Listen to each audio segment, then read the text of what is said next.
खूप कोर्टात झालेलं आहे, जिथे आदित्य ठाकरेंनी खोटी प्रतिज्ञापत्र दिलेलं आहे, जेणेकरून ती केस आमदार खासदारांच्या कोर्टामध्ये चालू नये. या सगळे विषय आता येणाऱ्या दिवसामध्ये येतील ना. काही घाई करू नका, आम्ही बिलकुल घाईमध्ये नाही. त्या आमच्या दिशा सालिया नामक बहिणीला निश्चित न्याय भेटणार आणि असलेले हे सगळे खुनी जेलमध्ये जाणार. बदनामीचा प्रयत्न करतो ते ठराविक लोक, तेव्हाही त्याच्यावर काही बोललो नाही आणि आजही मला बोलायचं नाहीये. कारण ज्या विषयाची दूर संबंध आणि ज्या विषयाची मला माहितीही नाहीये त्याच्यावर बोलून काही उपयोग नाही. कोण आहे रे?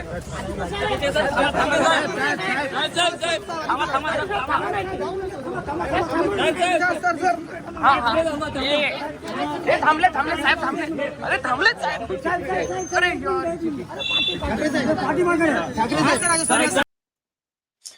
आप सब लोगों ने ऐसे कई सारे वीडियो देखे होंगे जिसमें नितेश राणे, नीलेश राणे, नारायण राणे कह रहे हैं और भी कई सारे लोग कह रहे हैं कि आदित्य ठाकरे का हाथ है. आदित्य ठाकरे को जब रिप्लाई किया गया तो आदित्य ठाकरे ऐसे सामने तो बोलते कि मेरा लेना देना नहीं है, बाद में बोलते कोर्ट में देखूंगा. और उसके बाद नितेश राणे जब बोलते हैं कि भाई आपने, क्योंकि आदित्य ठाकरे ने एक ये याचिका दर्ज की थी कि मैं आमदार खासदार नहीं हुए, कॉमन आदमी करके उन्होंने डाली और आमदार खासदार बोल के नहीं डाली क्योंकि अगर आमदार खासदार के ऊपर अगर कोई केस होता है तो मोदी जी के कहने के हिसाब से वो 3 महीने में सॉल्व होना चाहिए. तो ये सॉल्व नहीं करना चाहते क्योंकि डेट पे डेट दे जा रहे, इसीलिए उन्होंने आमदार खासदार के हिसाब से केस नहीं करवाया. ये कहीं ना कहीं साबित करता है कि सुशांत सिंह राजपूत दिशा सालियान के केस में कहीं ना कहीं ये लिंकअप है. अब यहाँ पे बात मैं ये करने आया हूं कि भाई ये तीनों लोग, सचिन वाजे, परमवीर सिंह और अनिल देशमुख, आज इन तीनों की बात करने आया हूं. सचिन वाजे के ऊपर,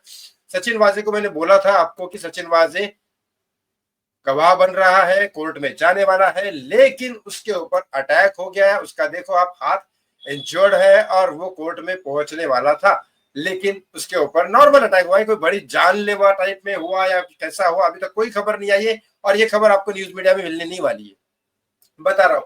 क्योंकि कहीं ना कहीं ये बताया जा रहा है कि इस खबर को दबाया जाएगा पूरी तरीके से, सिर्फ गिने चुने रिपोर्टर्स को पता है और वहां से आगे नहीं पहुंचने वाली है ये खबर.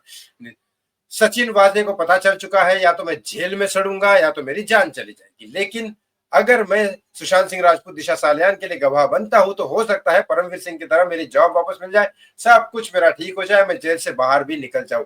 और इसी चक्कर में सचिन वाजे कोर्ट में गया, लेकिन वहां पे उसकी ऐसी हालत हो गई. देखो कोर्ट में वो जा रहा है, यहाँ पे किसी ऑफिसर्स केस में जा रहा है या कोर्ट में जा रहा है, लेकिन ये पिक्चर्स आया हुआ है. दूसरी बात यहाँ पे करता हूं, आप एक इंसान को जरूर भूल गए, प्रदीप शर्मा. इनका भी नाम आया था, एनकाउंटर स्पेशलिस्ट है ये मुंबई पुलिस के. इनका भी नाम आया था मनसुख हिरेन वाले केस में और उसमें जेलेडिन वाले मामले में इनका मामला में आया था, लेकिन इन्होंने अभी तक कोई भी ये नहीं किए. जेल के बाहर है, बेल पे बाहर नहीं है, जेल के बाहर है. इनके ऊपर केस हुआ, डेट पे डेट चलती रही, लेकिन ना ही अंदर गए ना ही कुछ हुआ इनका.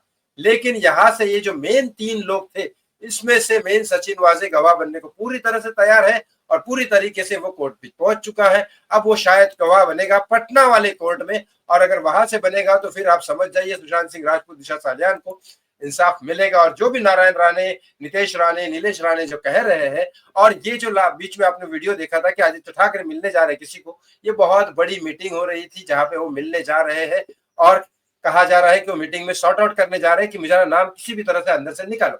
अब आपको क्या लगता है कौन सक्सेसफुल होगा इसमें, किसकी जीत होगी किसकी हार, कमेंट बॉक्स में कमेंट करके जरूर बताएं. और प्रे करिए सुशांत सिंह राजपूत दिशा सालियान के लिए कि जल्द से जल्द उनको इंसाफ मिले. थैंक यू फॉर वॉचिंग, बहुत बहुत धन्यवाद. जय श्री राम.